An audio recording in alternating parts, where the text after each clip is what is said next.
जय हिंद। मैं डॉक्टर आशुतोष त्रिपाठी अपने YouTube चैनल टुडे ज्योग्राफी में आपका स्वागत करता हूँ। आज हम कक्षा 9 के बहुत ही महत्वपूर्ण सेकंड चैप्टर भारत का भौतिक स्वरूप पढ़ेंगे। रेलवे और एसएससी में तो सीधा प्रश्न आते हैं इससे, लेकिन एनडीए और सीडीएस और यूपीएससी जो स्पेशली आईएसपी के संदर्भ में बात कर रहा हूँ, वहां थोड़ा घुमा के प्रश्न होते हैं। तो इसको बहुत ध्यान से वीडियो देखिएगा, एक एक बात को समझिएगा। जो मैं छोटी छोटी ट्रिक्स बताऊं, किस तरीके से किसको याद करना है, उसको आप समझिएगा। वीडियो देखने से पहले आपसे अनुरोध है कि वीडियो को आप लाइक करें, शेयर करें, सब्सक्राइब करें। आइए वीडियो देखते हैं।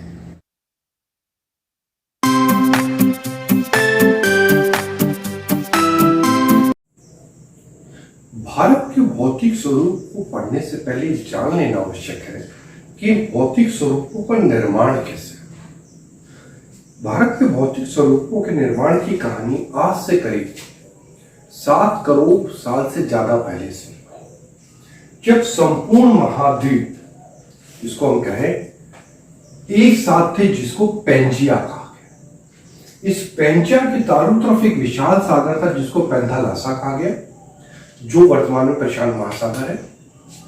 इसी पेंजिया के मध्य में तैतीस सागर बहता था। इस तैतीस सागर के उत्तरी भाग को अंगारा लैंड कहा गया और दक्षिणी भाग को गोंडवाना लैंड। गोंडवाना लैंड शब्द जो है वो मध्य प्रदेश की गौड़ जनजाति से आया है, जहां पहली बार इसके प्रमाण मिले थे। अंगारा लैंड के अंतर्गत हम उत्तरी अमेरिका, यूरेशिया और उत्तरी अफ्रीका के बहुत बड़े भाग को सम्मिलित करते हैं। पृथ्वी की आंतरिक हलचलों के कारण, जिसमें प्लेट टेक्टोनिक्स थ्योरी कहती है, संवहन तरंग, कन्वेंशनल करंट, संवहन तरंग, जिसको इंग्लिश में कहते हैं, कारण पेंजिया 2 बड़े टुकड़ों में पड़ गया। उत्तरी भाग अंगारा लैंड और दक्षिणी भाग गोंडवाना लैंड। अंगारा लैंड में मैंने बताया उत्तरी अमेरिका, यूरेशिया और अफ्रीका का बहुत बड़ा भाग आता है, और गोंडवाना लैंड के अंदर दक्षिणी अमेरिका, दक्षिण अफ्रीका, प्रायद्वीप भारत, ऑस्ट्रेलिया और अंटार्कटिका थे। ये भी सम्मिलित रूप से। आंतरिक हलचलें चूंकि लगातार हो रही थी, कन्वेंशनल करंट्स, पृथ्वी के संवहन तरंगें उठती थी, जिन्होंने अंगारा लैंड को और गोंडवाना लैंड को कई टुकड़ों में बांट दिया। जब गोंडवाना कई टुकड़ों में बटा तो ये अलग अलग स्वरूप उभर के सामने आए, जिसमें प्रायद्वीपीय भारत का भाग उत्तर पूर्व की दिशा, उत्तर दिशा की ओर, और ऑस्ट्रेलिया का भाग दक्षिण पूर्व की तरफ खिसका। और कालांतर में ये सब महाद्वीप जहां वर्तमान स्थिति है वहां पे पहुंच गए। तो ये जानना जरूरी है आपके लिए कि जो भारत के जो भौतिक स्वरूप है वो किस प्रकार बने। वो पेंजिया और गोंडवाना के कारण बने। ये क्यों टूटे, और फिर ये उत्तर में हिमालय, मध्य भाग में गंगा का मैदान, दक्षिणी भाग में प्रायद्वीपीय पठार, ये कैसे बने, इसके लिए जो साइंटिफिक थ्योरी है, वैज्ञानिक सिद्धांत है, उसका नाम है प्लेट टेक्टोनिक्स। आइए हम प्लेट टेक्टोनिक्स के बारे में संक्षिप्त रूप से पढ़ते हैं। महाद्वीपों के वर्तमान स्वरूप और आकार के लिए जो सबसे वैज्ञानिक या प्रमाणित सिद्धांत है अब तक का, वो है प्लेट टेक्टोनिक, जो इस बात को प्रमाणित करता है कि क्यों महाद्वीप इस भाग में पाए जाते हैं, क्यों यहीं पे वलित पर्वतों की उत्पत्ति हुई, क्यों प्रशांत महासागर के दोनों तरफ ज्वालामुखी पाए जाते हैं, क्यों एंडीज दक्षिण अमेरिका के पश्चिमी भाग में है, या रॉकी उत्तरी अमेरिका के पश्चिमी भाग में है, क्यों हिमालय उत्तर में बना भारत के। ये सब का जो प्रमाणित आधार है, जिसको प्रमाण किया जा सकता है, वो है प्लेट टेक्टोनिक सिद्धांत। वास्तव में प्लेट है क्या? स्थलीय दृढ़ भूखंड को प्लेट कहते हैं, अर्थात पृथ्वी की जो, ये पृथ्वी का जो ऊपरी भाग क्रस्ट कहलाता है, ये प्लेट है एक्चुअली। ठीक है। इस शब्द को, प्लेट शब्द का जो सबसे पहले इस्तेमाल किया था वो था टूजो विल्सन ने। टूजो विल्सन ने। और चूंकि प्लेटें गति करती हैं, वो क्यों करती है अभी मैं पढ़ेंगे, और हिलती डुलती रहती है, चलती रहती है, तो उसके चलने के जो प्रभाव होते हैं उसके अध्ययन को कहा गया प्लेट टेक्टोनिक्स। हिंदी में इसको कहते हैं प्लेट विवर्तनिकी। इसको जो सिद्धांत दिया वो था मॉर्गन, पार्कर और मैकेंजी। ये तीन लोगों के संयुक्त सिद्धांत को प्लेट टेक्टोनिक कहा गया। इस सिद्धांत को 1967 में दिया गया था और इस सिद्धांत की शुरुआत उससे पहले हुई थी 1960 के आसपास, जब हैरिस हैस ने सागर नीतल प्रसरण सी फ्लोर स्प्रेडिंग सिद्धांत दिया था। उन्होंने विभिन्न वैज्ञानिक तथ्यों के आधार पर इस बात को प्रमाणित करने की कोशिश की कि अटलांटिक महासागर का लगातार आकार बढ़ रहा है और प्रशांत महासागर छोटा हो रहा है। उन्हीं के शोधों के आधार पर ही प्लेट टेक्टोनिक सिद्धांत आए। प्लेटें दो प्रकार की होती है, महाद्वीपीय और महासागरीय। किस प्लेट को महाद्वीपीय कहेंगे, किस प्लेट को महासागरीय कहेंगे, वो इस बात पर निर्भर करता है कि किस प्लेट में किसका अंश जाता है। यदि किसी प्लेट में 50% से अधिक पानी है तो महासागरीय प्लेट है, और यदि स्थल भाग है तो महाद्वीपीय प्लेट है। पृथ्वी में कुल 7 बड़ी प्लेटें हैं, जिसमें यदि हम इस मानचित्र को देखें तो इसमें इकलौती जो प्लेट है वो प्रशांत महासागरीय प्लेट है, जिसका अधिकांश भाग सिर्फ जल से बना हुआ है। उसके बाद उत्तरी अमेरिकी प्लेट, दक्षिणी अमेरिकी plate, African plate, Eurasian plate, Antarctica plate और इंडो ऑस्ट्रेलियन प्लेट। ये 7 बड़ी प्लेटें हैं। इसके अलावा बहुत छोटी छोटी प्लेटें हैं, जैसे जुआन डी फूका plate, Nazca plate, Arabian plate. ये सब प्लेटें भी गतिशील है, और लेकिन ये 7 बड़ी प्लेटें हैं। ये 7 बड़ी प्लेटें हैं और प्लेटें लगातार गतिशील है, अर्थात ये प्लेटें या तो एक दूसरे से टकरा रही हैं, या एक दूसरे की विपरीत दिशा में जा रही हैं, या एक दूसरे से रगड़ खा रही है। प्लेटों की गतिशीलता के कारण वलित पर्वत, जिसको हम फोल्डेड माउंटेन कहते हैं, जैसे भारत में, एशिया में हिमालय है, उत्तरी अमेरिका में रॉकीज है उसके पश्चिमी भाग में, दक्षिण अमेरिका में एंडीज है, यूरोप में अल्प्स पर्वत है, ज्वालामुखी भारत में बैरन है, लेकिन हम यहां दूसरे तरह के कोटोपैक्सी, एटना, स्ट्रोम्बोली, ये सब ज्वालामुखी के उदाहरण है। भूकंप जो लगातार आते रहते हैं, आपने पढ़ा। और वलन की क्रिया, वलन का मतलब है कि कोई समतल भाग जब ऊपर नीचे हो जाए तो ऊपर उठे भाग को अपनति और नीचे झुके भाग को अभिनति कहते हैं। ठीक है।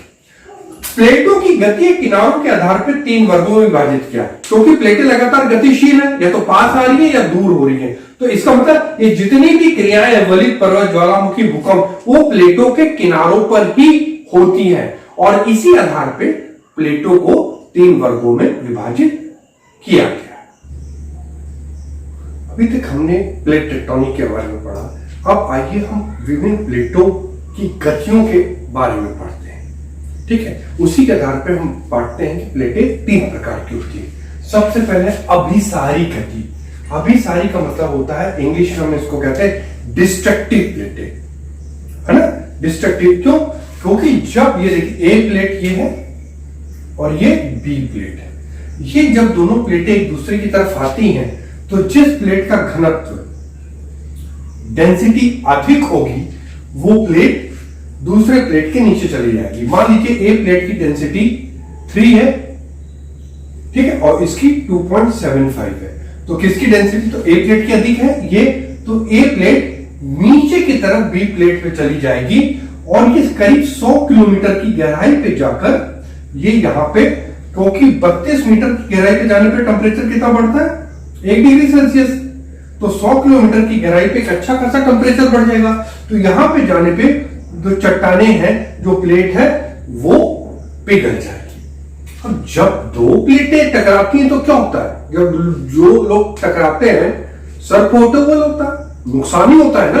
तो क्या होगा, दो प्लेटों के टकराने से सबसे पहले प्लेटों का विनाश होगा, नष्ट हो जाएंगी। ठीक, फिर ये जो पॉइंट है, ये जो आप पॉइंट देख रहे हैं यहां पे क्या होता है कि अवसादी चट्टानों की जो चट्टानें होती है पिघली अवस्था में होती है, अवसाद होता है, उससे वलित पर्वतों का निर्माण होता है। ठीक, तीसरी घटना क्या होती है, केंद्रीय उद्गार वाले ज्वालामुखी। यहां पे जो ज्वालामुखी होते हैं, जो कि यहां प्लेट पिघल गई होती है सेमी लिक्विड लपसी के रूप में, तो ये गैसों के माध्यम से ऊपर की तरफ उठती है और यहां पे जहां कहीं भी उसको कमजोर धरातल दिखता है वह विस्फोट करते हुए ऊपर की तरफ पदार्थ मैग्मा लावा आते हैं, तो वहां पे केंद्रीय उद्गार वाले ज्वालामुखी होती है। जब ज्वालामुखी विस्फोट होता है या प्लेटें आपस में टकराती है तो भूकंप आते हैं, यहां गहरे भूकंप मतलब अधिक गहराई वाले भूकंप आते हैं। तो सिंपल है, जब दो प्लेटें एक दूसरे से टकराती हैं तो अधिक घनत्व वाली प्लेट नीचे चली जाती है, 100 किलोमीटर की गहराई पे मेंटल पे वो जाके पिघल जाती है। दो प्लेटों के टकराने से पहला परिणाम क्या होता है, प्लेटों का विनाश होता है, दूसरा वलित पर्वतों का निर्माण होता है, तीसरा केंद्रीय उद्गार वाले ज्वालामुखी आते हैं और चौथा परिणाम क्या होगा, भूकंप आता है। दूसरी प्लेट है अपसारी गति या परिसीमा, इसको हम कहते हैं इंग्लिश में कंस्ट्रक्टिव मार्जिन्स। ये ठीक है, रचनात्मक किनारे। इसमें क्या होता है, जब दो प्लेटें एक दूसरे की विपरीत दिशा में जाती हैं तो नीचे से जो मेंटल पे दबाव कम हो जाता है, जब मेंटल में दबाव कम हो जाता है तो मैग्मा ऊपर की तरफ उठता है। क्योंकि दोनों प्लेटें लगातार इधर उधर की जा रही है तो जो मैग्मा उठ रहा है वो इस प्लेट पे जुड़ता चला जाता है, जिसके कारण ही नवीन क्रस्ट का निर्माण होता है। क्योंकि जब एक तरफ क्रस्ट का विनाश होगा तो दूसरी तरफ निर्माण भी आवश्यक है, नहीं तो पृथ्वी की परिधि जो है वो अरबों साल से कैसे बनी हुई है, एक ही बनी हुई है ना मोर और लेस। तो एक तरफ जहां पे टकराने से क्रस्ट का विनाश होता है, वहीं पे दूसरी तरफ नवीन क्रस्ट का निर्माण होता है। यहां शांत उद्गार वाले ज्वालामुखी आते हैं। ये कहां पे आते हैं, ये अटलांटिक में, आप देखिएगा अटलांटिक महासागर में, अटलांटिक महासागर में ऐसा करीब ऐसा आकार का करीब 14,000 किलोमीटर लंबा एक दरार है अटलांटिक के बीचों बीच में, जहां से लगातार मैग्मा शांत ढंग से ऊपर आ रहा है और दोनों तरफ जा रहा है। ये कैसे कंफर्म होता है कि मैग्मा आ रहा है, क्योंकि यहां की जो प्लेट की जो मैग्मा या चट्टान की आयु है और यहां की आयु दोनों लगभग बराबर है। तो इसका मतलब यह है कि भूतकाल में ये जो पार्ट था वो यहां पे रहा होगा। दक्षिण भारत में कहते हैं कि दरारी उद्गार वाले ही ज्वालामुखी आए थे, जिससे पूरा डेक्कन प्लेटो या दक्षिण के पठार का निर्माण हुआ और भूकंप आएगा, लेकिन यहां छिछले भूकंप आएंगे, कम गहराई वाले भूकंप आएंगे। संरक्षी गति, संरक्षी गति मतलब होता है कभी कभी प्लेटें एक दूसरे की विपरीत दिशा ना जाके, ना एक दूसरे से टकरा के, बल्कि एक दूसरे से इस तरह रगड़ खाती है।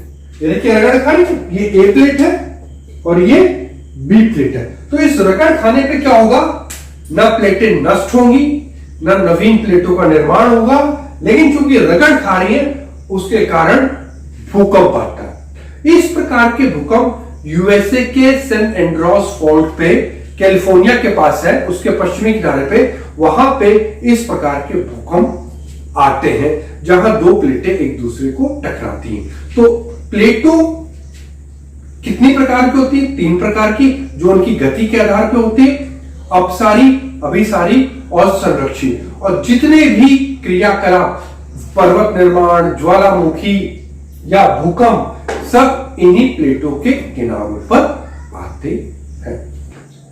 भारत के भौतिक प्रदेश या भौगोलिक प्रदेश या इंग्लिश में कहिए फिजिकल डिवीजन ऑफ इंडिया या physiographic division of India, Bharat को कुल इतने भौतिक प्रदेशों में बांटा जाता है। यहां पे वो नाम लिखे गए हैं जो क्लास 9th में लिखे गए हैं।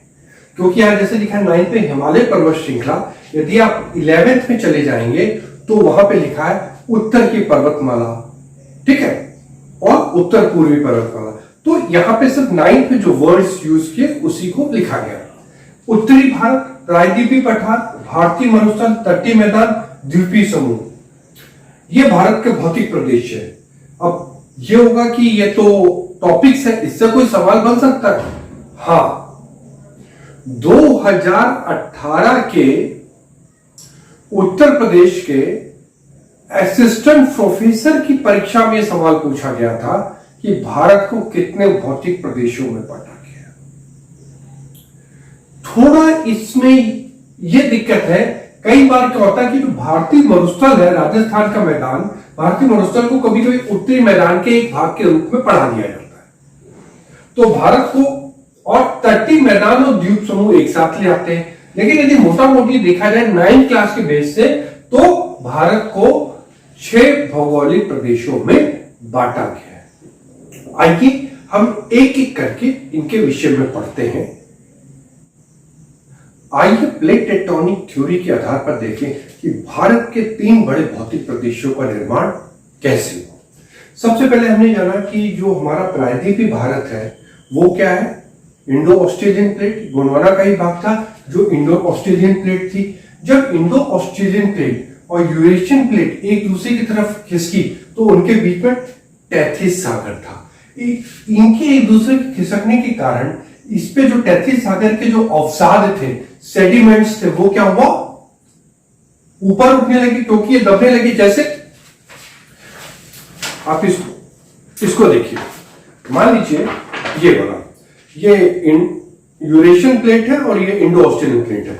जब वो एक, और ये बीच का टेथिस सागर है, जब इधर से इंडो ऑस्ट्रेलियन प्लेट का दबाव पड़ा और इधर से यूरेशियन प्लेट का दबाव पड़ा, तो क्या हुआ, टेथिस सागर में जो सेडिमेंट जमा थे नदियों के द्वारा, वो धीरे धीरे ऊपर होके इस तरह ऊपर उठने लगे। तो क्या बन गया, ये फोल्ड हो गया। इसीलिए इन पर्वतों को फोल्डेड माउंटेन या वलित पर्वत कहते हैं, क्योंकि दबाव से ऊपर उठने के कारण इनका निर्माण हुआ। यहां पे देखिए, ये लगातार ये इस तरफ खिसक रहे थे, इधर खिसकने लगे। जब ये दबाव बहुत ज्यादा होता है तो क्या होता है, समस्त अवसादों का इस तरह ऊपर उठ जाते हैं। लेकिन टेथिस सागर का चूंकि आकार बड़ा था और दबाव किनारे पे ज्यादा पड़ा दोनों तरफ और बीच में कम पड़ा, तो भारतीय किनारे पे, इंडो ऑस्ट्रेलियन प्लेट के किनारे पे किस पर्वत का निर्माण हुआ, हिमालय पर्वत का निर्माण हुआ। और यूरेशियन प्लेट के किनारे पे कुनलुन पर्वत का निर्माण हुआ, जिसको हम चीन में है एक्चुअली पे। और बीच का भाग भी ऊपर उठा, लेकिन वो ऊपर ज्यादा नहीं उठ पड़ा, वहां क्या बना, तिब्बत का पठार। कोबर महोदय ने इस तरह इसको किया था। इसी प्रकार सारे पर्वतों का निर्माण हुआ है, चाहे वो एंडीज पर्वत हो, चाहे रॉकी पर्वत हो, चाहे अल्स पर्वत हो, दोनों प्लेटों के टकराव, 2 प्लेटों के टकराव के कारण इनका निर्माण हुआ। अब क्या हुआ, इंडो ऑस्ट्रेलियन प्लेट, ये जो हमारा दक्कन का पठार था, दक्कन का पठार था, इसका निर्माण हो गया। यहां पे हिमालय का निर्माण हो गया। अब तीसरा बहुत बड़ा भौतिक प्रदेश का बचा था उत्तर भारत का विशाल मैदान, जिसको हम गंगा ब्रह्मपुत्र का मैदान कहते हैं। तो क्या हुआ, कालांतर में इनके ऊपर उठने से एक बहुत बड़े गड्ढे का, द्रोणी या गर्त का निर्माण हो गया शिवालिक के सामने। शिवालिक के सामने उसमें शिवालिक से आने वाली नदियां और दक्षिण भारत से जाने वाली नदियों ने लाखों सालों तक अवसादों का जमाव किया, और जिसके कारण उत्तर के विशाल मैदान का निर्माण हुआ। तो यदि हम भारत के 3 बड़े भौतिक प्रदेशों को क्रम से लगाएं आयु के अनुसार, तो सबसे पहले किसका निर्माण हुआ, दक्कन के पठार का, फिर हिमालय का, फर्स्ट नंबर पे इसका निर्माण हुआ, फिर हिमालय का निर्माण हुआ, उत्तर की पर्वतमाला, और तीसरे नंबर पर उत्तर के विशाल मैदान का निर्माण हुआ। अभी हमने प्लेट टेक्टोनिक थ्योरी के आधार पर देखा कि भारत के विभिन्न भौतिक प्रदेशों का निर्माण कैसे हुआ। अब हम मानचित्र में देखते हैं कि भौतिक प्रदेश कहां कहां किस। देखिए उत्तर का जो भाग है ये हिमालय पर्वत श्रृंखला है। देख रहे हैं आप, ये हिमालय पर्वत श्रृंखला है। बीच के भाग को ये देख रहे हैं, उत्तर का मैदान है जो ग्रीन डॉट से दिख रहा है। फिर ये जो रेड लाइन है ये प्रायद्वीपीय पठार है, और ये दोनों तरफ जो ग्रीन लाइनिंग खींची है ये तटीय मैदान है, ठीक है। और ये द्वीप समूह है। यहां पे वो वर्ड्स यूज किए गए हैं जो 9th की एनसीईआरटी की किताब में लिखा गया है। आप 11th में पढ़ेंगे तो हिमालय पर्वत श्रृंखला की जगह उत्तर पर्वतमाला लिखी है, और यहां उत्तरी मैदान की जगह उत्तर का विशाल मैदान लिखा हुआ है। तो आप लोग कंफ्यूज मत होइएगा, यहां हम उतना ही बेसिक पढ़ेंगे जितना 9th की क्लास में दिया गया है, ताकि आपको थोड़ी थोड़ी चीजें उसके पॉइंट समझ आ सके। इसलिए बिल्कुल कंफ्यूज मत होइएगा कि दूसरी किताब में ये लिखा है और सर ने ये पढ़ाया है। आप इससे बिल्कुल कंफ्यूज मत होइएगा। हिमालय पर्वत श्रृंखला ये बहुत इंपॉर्टेंट है, इससे बहुत सारे प्रश्न हर परीक्षाओं में आते हैं। हिमालय श्रृंखला के पढ़ने से पूर्व हम हिमालय के उत्तर की जो श्रृंखला है उसका एक संक्षिप्त वर्णन पढ़ेंगे जो बहुत जरूरी है हमारे लिए। वो क्या है? हिमालय के उत्तर में 3 श्रेणियां हैं, काराकोरम, लद्दाख और जास्कर। काराकोरम में जिसमें K2 जो 8,611 मीटर ऊंची है, ये भारत की सबसे ऊंची चोटी है। इसको बहुत गांड बांध के याद रखेगा। Which one is the highest peak of India? Karakoram K2, जिसे गॉड इन ऑस्टिन भी कहते हैं। वर्तमान में ये जो भाग है ये पाकिस्तान के अधीन है। काराकोरम का एक और महत्वपूर्ण है कि यहां पे बहुत सारे ग्लेशियर हैं, जिसमें सियाचिन बहुत इंपॉर्टेंट है। सियाचिन ये दुनिया का दूसरा सबसे लंबा ग्लेशियर हिमानी या हिम नदी है। दुनिया की सबसे लंबी हिमनद है लैम्बोर्ड फिशर जो अंटार्कटिका में।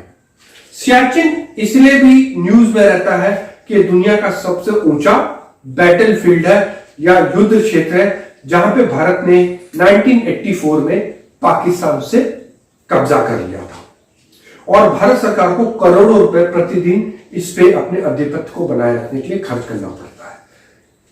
कुछ लोग कहेंगे कि क्या जरूरत है, लेकिन देश की सुरक्षा की दृष्टि से सियाचिन बहुत इंपॉर्टेंट है। और ये जान लीजिए कि प्रत्येक जो फौजी यहाँ पे पोस्टिंग होता है उसको जिंदगी में एक ही बार जाने को मिलता है यहाँ पे, वो भी 3 महीने के लिए। कुछ दिन वो 3 महीने 4 महीने बेस कैंप पे रहता है और 3 महीने सियाचिन की पोस्ट पे रहता है। तो समझ लीजिए 3 महीने नहाता भी नहीं है वो। गर्म पानी कुछ जो उबाल पानी बर्फ पिघला के कर लिया, रोटी भी, मिट्टी का तेल भी, खाना सब्जी आलू सब पैक पहुंचता है वहां पे। तो बहुत ही दुर्लभ कंडीशन है। यहाँ गोली से कम मरते हैं, फ्रॉस्टबाइट बर्फ के आतंक से ज्यादा हमारे फौजी मरते हैं। लेकिन भारत की सुरक्षा दृष्टि से सियाचिन बहुत ही इंपॉर्टेंट पार्ट है। अब हम पढ़ते हैं हिमालय श्रृंखला। हिमालय श्रृंखला की 3 श्रेणियां, महान हिमालय, मध्य और हिमाचल हिमालय और शिवालिक। सबसे पहले पढ़ेंगे महान हिमालय। देखिए महान हिमालय को हम 2-3 रूप से कह सकते हैं कि ये जम्मू कश्मीर से लेके अरुणाचल प्रदेश तक है, नंदा पर्वत से लेके नामचा बरवा पर्वत तक है, या सिंधु नदी के घाट से लेकर ब्रह्मपुत्र नदी के घाट तक है। जैसे यहाँ पे ब्रह्मपुत्र नदी यहां ऐसे मुड़ती है और सिंधु नदी यहाँ पे ऐसे मुड़ती है। ये करीब 2500 किलोमीटर की लंबाई में फैला हुआ है इस तरह, और 160 से 400 किलोमीटर चौड़ा है। पश्चिमी हिमालय में इसकी चौड़ाई 400 किलोमीटर है और पूर्वी हिमालय में इसकी चौड़ाई 160 किलोमीटर है। तो ये बहुत अच्छी तरह याद रखिएगा कि पूर्वी हिमालय पश्चिमी हिमालय की अपेक्षा कम चौड़ा है, लेकिन पूर्वी हिमालय पश्चिमी हिमालय की अपेक्षा अधिक ऊंचा है। क्यों है मैं अभी आपको बताऊंगा। औसत ऊंचाई इसकी 6000 मीटर है। विश्व की यदि 100 चोटियां ले जाए तो 90 चोटियां जिनकी ऊंचाई 6000 से मीटर है वो इसी महान हिमालय में पाई जाती है। भारत में हिमालय की सबसे ऊंची चोटी कंचनजुंगा सिक्किम में, यानी कि कंचनजुंगा। आप देखिए यही बच्चे कंफ्यूज करते हैं। अच्छी तरह याद रखिएगा, भारत की सबसे ऊंची चोटी काराकोरम, भारत की हिमालय में सबसे ऊंची चोटी कंचनजुंगा सिक्किम में। क्लियर हो गया? भारत की सबसे ऊंची चोटी और भारत में हिमालय की सबसे ऊंची चोटी। हिमालय के इस भाग का क्रोड ग्रेनाइट, क्रोड का मतलब रीढ़, जिसपे ये जैसे पर्वत है ना, उसके आंतरिक भाग जिसपे ये खड़ा है, स्टेबल है, वो ग्रेनाइट चट्टानों से बना है। ये आईएएस में प्रश्न पूछा जा चुका है कि महान हिमालय के संदर्भ में क्या सही नहीं है, उसमें यह प्रश्न पूछा गया। ये श्रृंखला हमेशा बर्फ से ढकी रहती है। 6000 मीटर ऊंचा है तो निश्चित रूप से बर्फ से ढकी रहेगी। इसमें बहुत सी हिमालय, जिसमें गंगोत्री से सभी जानते हैं क्या निकलती, महान गंगा नदी निकलती, और मिलान से शारदा और काली नदी निकलती है। यमुनोत्री भी यहां से यमुना निकलती है। ठीक है, इसी महान हिमालय में एवरेस्ट, ये देखिएगा, एवरेस्ट जो नेपाल में है, ये विश्व की सबसे ऊंची चोटी है, K2 ठीक है। तो ये बहुत अच्छी तरह याद रखिएगा कि महान हिमालय की क्या विशेषता है। नंगा पर्वत से नामचा बरवा पर्वत तक, पूर्वी हिमालय ज्यादा कम चौड़ा है, पश्चिमी हिमालय ज्यादा चौड़ा है। कंचनजुंगा भारत की सबसे ऊंची चोटी जो सिक्किम में। इसके अलावा इसमें और भी एक बहुत महत्वपूर्ण चीजें हैं, वो है दर्रे। दर्रे परीक्षा की दृष्टि से बहुत इंपॉर्टेंट है और हर परीक्षा में 2 से 3 प्रकार के दर्रों के बारे में प्रश्न आते हैं कि किस राज्य में है, किस श्रेणी में है और किसको जोड़ते हैं। तो सबसे पहले है जम्मू कश्मीर में बुर्जिल, ये कश्मीर को लद्दाख से जोड़ता है। जोजिला, ये श्रीनगर को लेह से जोड़ता है। हिमाचल प्रदेश में बारालाचला, ये मनाली को लेह से जोड़ता है। शिवकिला, तिब्बत से सतलज नदी जो आती है वो शिवकिला दर्रे के माध्यम से ही भारत में प्रवेश करती है। उत्तराखंड में माना, नीति और लिपू लेक, मानसरोवर, कैलाश पर्वत की यात्रा करने वाले जो भारतीय यात्री हैं वो लिपू लेक के ही माध्यम से जाते हैं। सिक्किम, नाथुला और जेलपाला, ये सिक्किम को लहासा तिब्बत से जोड़ती है। यदि नाथुला जाए तो गैंगटॉक को लहासा से जोड़ती है, ठीक है। और यहाँ पे जेलपाला चुम्बा, दार्जिलिंग से चुम्बा घाटी होते हुए लोग लहासा जाते हैं। और अरुणाचल प्रदेश में बॉमडिला। ये दर्रे बहुत इंपॉर्टेंट है, जिसको बहुत ध्यान से आप लोग याद रखिएगा। यदि इनकी लोकेशन आप देखिएगा तो कहां पे, ये देखिए, ये जो जिला दर्रा है, फिर यहाँ पे देखिए नाथुला है और ये जेलपाला है। तो चूंकि 9th में इसके बारे में बहुत संक्षिप्त वर्णन दिया गया है, इसलिए आपको बहुत संक्षेप में इसमें बताया गया। हिमालय की दूसरी महत्वपूर्ण श्रृंखला है लघु हिमाचल मध्य हिमालय, जो महान हिमालय के दक्षिण में उसके समानांतर फैली हुई है। 3700 से 4500 मीटर ऊंची और ये करीब 50 किलोमीटर चौड़ी है। पीर पंजाल, धौलाधर, महाभारत प्रमुख श्रेणियां हैं। देखिए, जो लघु हिमालय है उसको कश्मीर में पीर पंजाल कहते हैं, हिमाचल प्रदेश में धौलाधार कहते हैं, और जब ये नेपाल में पहुंची इसको महाभारत, नाग टिब्बा आदि के नाम से जाना जाता है। कश्मीर घाटी, कांगड़ा, कुल्लू प्रमुख घाटियां हैं जो विश्व प्रसिद्ध है, आप लोग इससे परिचित हैं।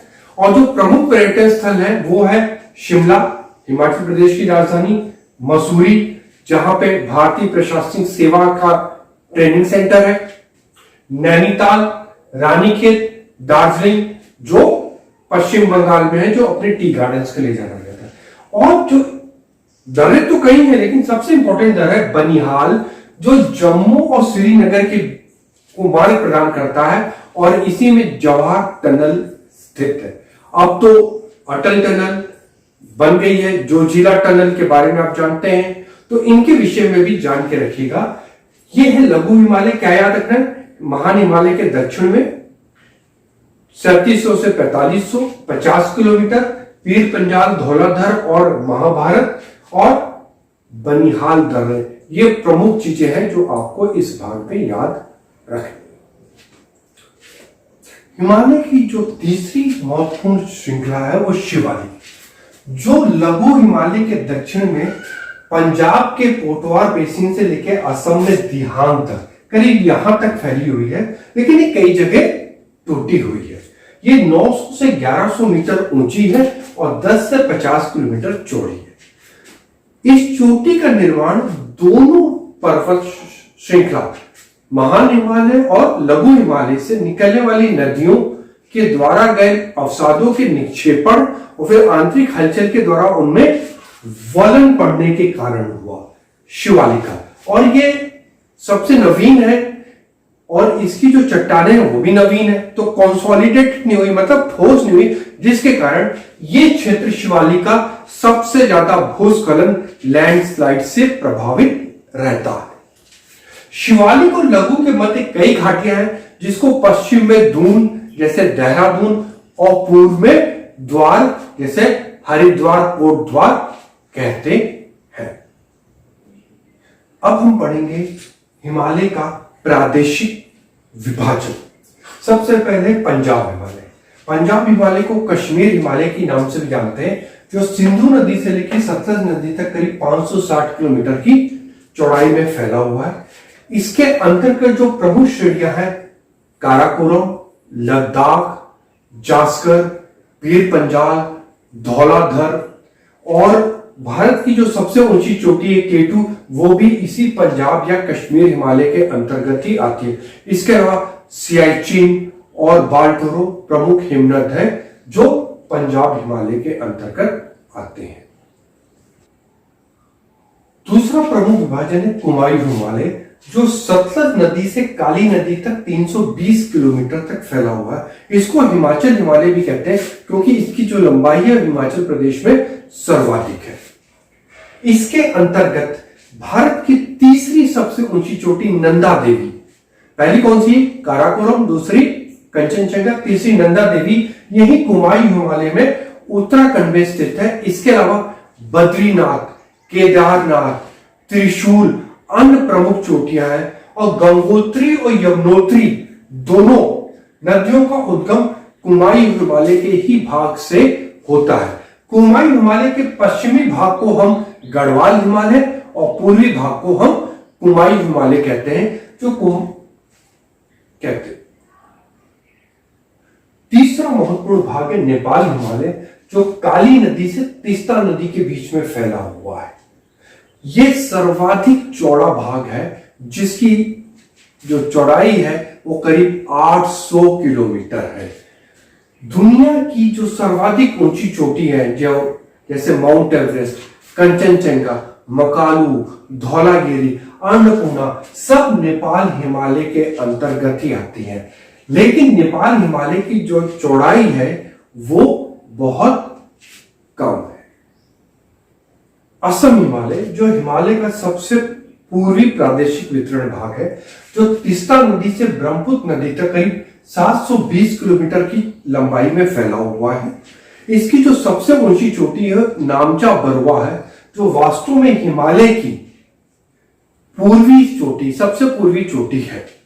दिबांग, दिहांग, लोहित, ब्रह्मपुत्र इस क्षेत्र की प्रमुख नदियां हैं और इस जो असम हिमालय का जो विस्तार है वो असम, सिक्किम, अरुणाचल प्रदेश और भूटान देश में फैला हुआ है। यह है हिमालय का प्रादेशिक वितरण। इससे बहुत सारे प्रश्न आते हैं कि कौन सा भाग किस नदी से किस नदी तक है, कौन भाग सबसे अधिक लंबा है, कौन भाग कम से सबसे कम चौड़ा है या लंबा है। तो इसको बहुत ध्यान से आपको इस टेबल को याद रखिएगा।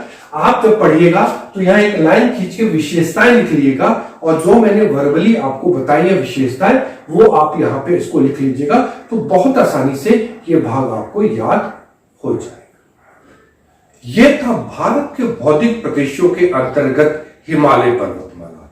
इस वीडियो को देखने के बाद आपकी सारी समस्याएं दूर हो गई होंगी कि अब कि भारत की कौन सी ऊंची सबसे चोटी है, भारत में हिमालय की कौन सी सबसे ऊंची चोटी है, पंजाब हिमालय किन नदियों के बीच में है, नेपाल हिमालय किन नदियों के बीच में, हिमालय की कौन सी 3 श्रृंखलाएं हैं, कौन सबसे उत्तरी श्रृंखला है, कौन सबसे दक्षिणी श्रृंखला है।